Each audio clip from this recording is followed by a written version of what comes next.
What is up, everyone? This is the 36th shelf of my action movie collection, starting off with Rules of Engagement with Tommy Lee Jones and Samuel L. Jackson. This is a great kind of whodunit murder thriller movie with an amazing cast. These two do really well together, a whole political espionage kind of thing, government setting someone up for a fall. You'd love this movie if you're into those type of movies. Then we have Max Payne with Mark Wahlberg.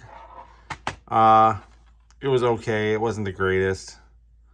A little weird, but great cast. Looked fantastic, but just an awkward story.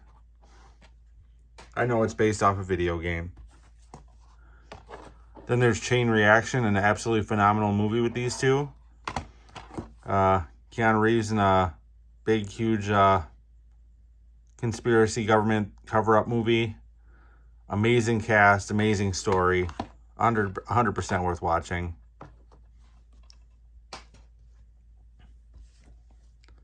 Then we have Knockaround Guys. I mainly bought this for Vin Diesel, but it is a very watchable movie. Barry Pepper is the lead in this movie. But Vin Diesel has a pretty significant part. Interesting to say the least, worth watching at least once.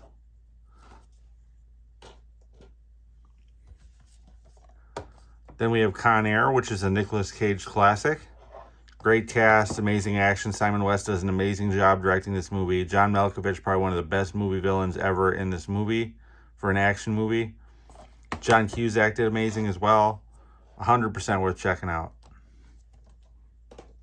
Old school action to the max. Then we have Suspect Zero with Aaron Eckhart, Ben Kingsley, and Carrie Ann Moss.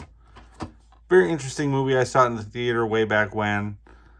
Different than a lot of things you've seen, but it's not gonna make you jump out of your seat with anticipation or anything, but still worth checking out.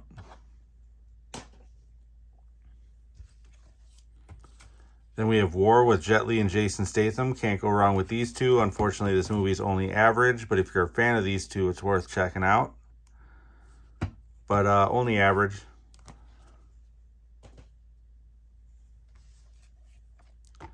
Then we have Righteous Kill with Robert De Niro and Al Pacino. Nice to see these two teaming up in a movie where they actually had significant screen time together instead of just one scene. But this is a pretty good movie. It wasn't either of their best work, but it was still a solid movie to have both of them in, that's for sure. Oh, stick in here. Then we've got 88 Minutes with Al Pacino. I liked this better than Righteous Kill. More of an interesting story. Not as well known of a cast, but still a very interesting story to say the least. Worth checking out. I don't want to give you any spoilers if you haven't seen it, but if you've seen it, you know what I'm talking about.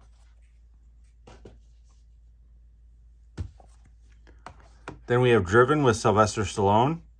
A lot of people hate on this movie for some reason. I really enjoy this movie. I watch it maybe at least once a year. Has Sylvester Stallone, old school action, movie star, along with a bunch of younger cast at the time. Interesting sports story about racing, shot very well. So I'm just a fan of it. I'm not afraid to say that.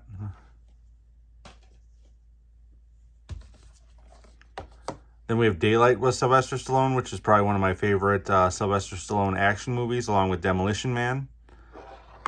Just absolutely love this movie. Disaster movie with, your favorite action star in it. Great soundtrack. I mean, for its time, this was absolutely phenomenal. It still holds up today. I'm going to have to upgrade this to 4K if they've got that.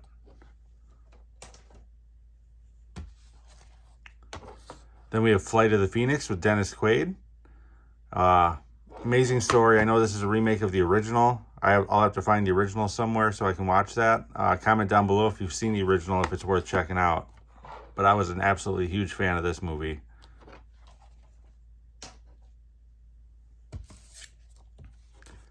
Then we have Waist Deep with Tyrese Gibson.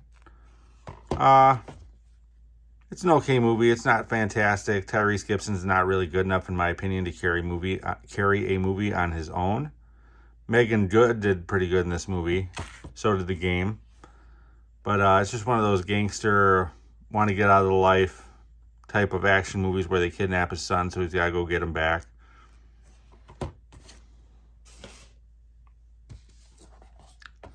Then we have Copland with Sylvester Stallone. Solid thriller movie here. An amazing cast. Something way different for Stallone at the time. I know he gained a lot of weight to do this movie, and then after he did this movie, it was hard for him to find work for a while. But I enjoyed this movie.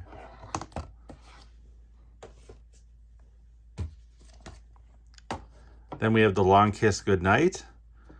Okay movie. I don't know, something was just off about this. Great director, shot well. But I don't know, these two just didn't mesh well together in my opinion. So just average.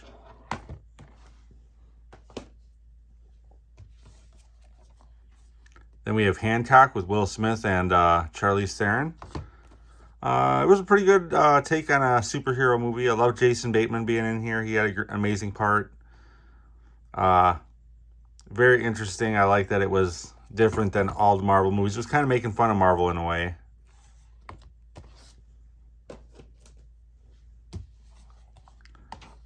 Then we have Hostage with Bruce Willis.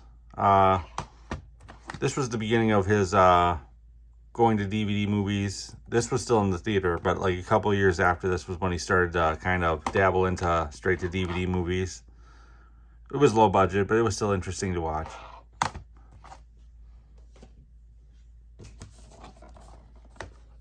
Then we have K-19, The Widowmaker. Great submarine movie. Liam Neeson and Harrison Ford bounced very well off each other. Very interesting take. If you're a fan of like The Hunt for Red October or Crimson Tide, you'll love this movie, so worth checking out.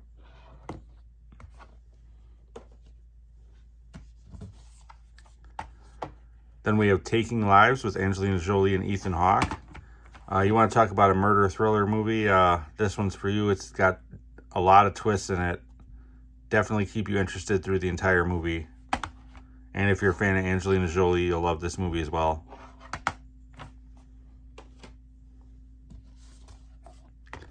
Then we have one of the most messed up movies I've ever seen before, and that's The Game. David Fincher at his best here. I mean, absolutely phenomenal movie. And having Michael Douglas and Sean Penn in the movie only makes it better. I mean, if you haven't seen this, you've been living under a rock, and you need to check this out for sure.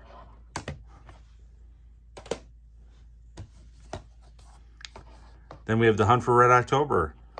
I thought K-19 was better than this movie, but this is still classic Jack Ryan, John McTiernan directed movie. Wasn't a huge fan of Alec Baldwin as Jack Ryan, but still a very solid movie. Great supporting cast.